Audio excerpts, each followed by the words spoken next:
జై శ్రీరామ్ అందరికీ నమస్కారం వెల్కమ్ టు న్యూస్ అఖండ నేను మీ కస్తూరి శ్రీధర్ మిత్రులారా భారతీయ జనతా పార్టీ చరిత్రలో మరొక అద్భుత విజయాన్ని అయితే సొంతం చేసుకోబోతోంది న్యూస్ మాత్రం సూపర్ గా ఉంటది ఖచ్చితంగా ఈ న్యూస్ మాత్రం భారతీయ జనతా పార్టీ కార్యకర్తలు కావచ్చు నాయకులు కావచ్చు నరేంద్ర మోడీ గారి అభిమానులు కావచ్చు ప్రతి ఒక్కరికి కూడా బీభత్సంగా నచ్చేస్తుంది సరే ఇంకా డైరెక్ట్ గా అసలు పాయింట్కి వస్తా ముంబై మహానగరం గురించి ఎంత చెప్పినా కూడా తక్కువే ఈ ముంబై మహానగరం ఒక్క మహారాష్ట్రకు మాత్రమే రాజధాని కాకుండా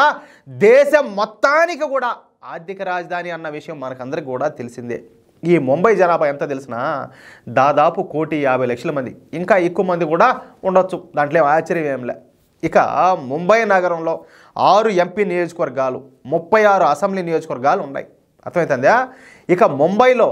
డబ్బుల వరద అయితే పారుతూ ఉంటుంది ఎందుకంటే అసలే ఆర్థిక రాజధాని ఎన్ని రకాలు వ్యాపారాలు అబ్బాబ్బాబ్బా మామూలుగా ఉండదు ఆడ అలాగే ముంబైలో మాఫియా ముఠాలు కూడా ఎక్కువగానే ఉంటాయి మన ఆసియా ఖండంలో అత్యధికంగా బిలియనీర్లు ఉన్న నగరం కూడా ఈ ముంబై నగరమే అటువంటి ముంబై నగరంలో కార్పొరేషన్ ఎన్నికలంటే మాటలు కాదు ఒక్కసారి ఊహించుకోండి ఇంకెట్టుంటాయో ఈ ముంబై మహానగరంలో విజయం సాధిస్తే ఇక ఆ కిక్ వేరుగా ఉంటుంది నెక్స్ట్ లెవెల్ అదేందన్నట్టు ఆ కిక్కే వేరప్ప అన్నట్టు ఆ మాదిరిగా ఉంటుంది కానీ ముంబై మహానగరంలో మౌలిక సదుపాయాల కల్పనలో ఇంకా వెనకబడే ఉన్నది ముంబై అభివృద్ధి చెందుతున్నంతగా ఇక్కడ మౌలిక సదుపాయాల కల్పన అయితే జరగడంలే అందుకు కారణం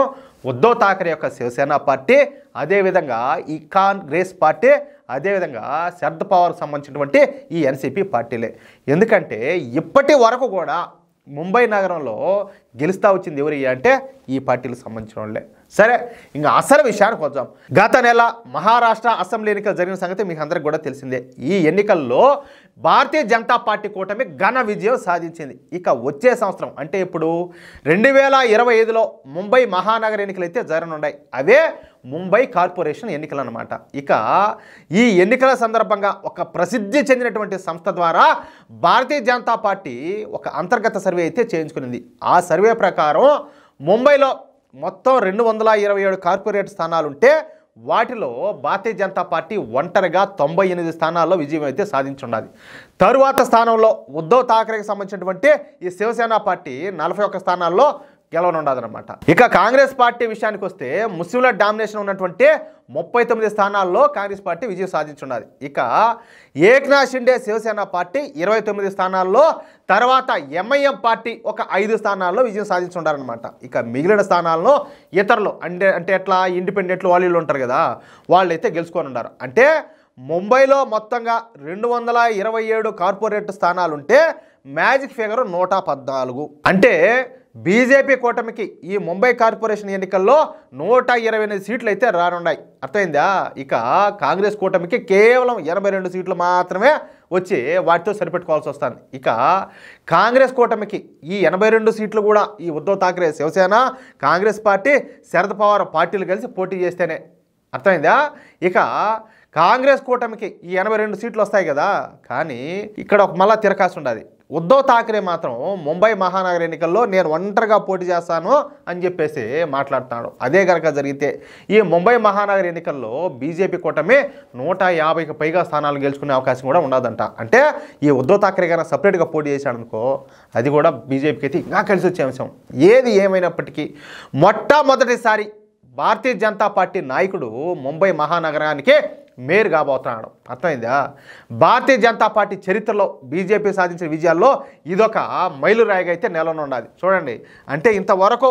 ఈ మహారాష్ట్రకు సంబంధించి ముంబైకి సంబంధించినటువంటి మేయర్గా ఒక్కసారి కూడా భారతీయ జనతా పార్టీ నాయకుడు లేడు కానీ ఇప్పుడు కనుక భారతీయ జనతా పార్టీ ఈ ఎన్నికల్లో గెలిచిందంటే చరిత్ర అయితే మళ్ళీ కొత్తగా రాసినట్టే తిరగ రాసినట్టు అర్థమైందా ఎట్లా న్యూసా సూపర్గా ఉన్నది అదే చెప్పేది కష్టపడాలా మనం ఏం చేస్తున్నామో మనం ఎందుకోసం చేస్తున్నామో మనం చేసేదాని వల్ల ప్రజలకు ఎంత మేలు జరుగుతుందో ప్రతి ఒక్కటి పిన్ను ప్రతి ఒక్కరికి తెలియాలా తెలిస్తే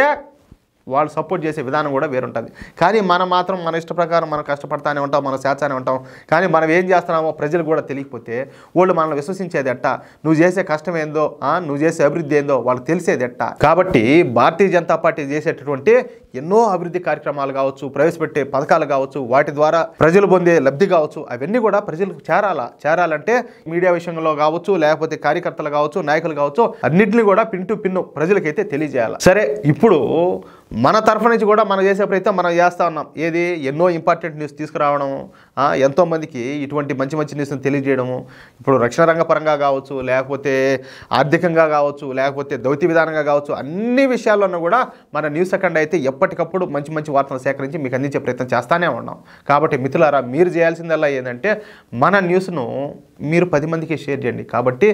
ఏం జరుగుతుంది, అసలు ఏంది మన చుట్టూ ఏం జరుగుతుంది, అది అభివృద్ధి విషయంలో కావచ్చు, లేకపోతే ప్రతి విషయంలో ఏం జరుగుతుంది అనేది ఎప్పటికప్పుడు ప్రతి ఒక్కరు కూడా తెలుసుకునే అవకాశం ఉంటుంది. అర్థమవుతుందా? అలాగే ఇప్పుడు మీరు న్యూస్ చూస్తున్నారు, మీకేమనిపిస్తుంది ఈ న్యూస్ మీద, మీ అభిప్రాయం ఏంటనేది ఖచ్చితంగా కామెంట్ రూపంలో తెలియజేయండి. ఓకేనా? ప్లీజ్ మీ సపోర్ట్ మాకు ఎంతో అవసరం. ప్రతి ఒక్కరూ సపోర్ట్ చేయండి, మా ఛానల్ సబ్స్క్రైబ్ చేసుకోండి. ఎందుకంటే మీలాంటి వాళ్ళు సపోర్ట్ చేస్తేనే మా లాంటి నేషనల్ ఛానల్స్ ముందుకైతే వెళ్ళగలుగుతాయి. ప్లీజ్ అర్థం చేసుకోండి. జై శ్రీరామ్.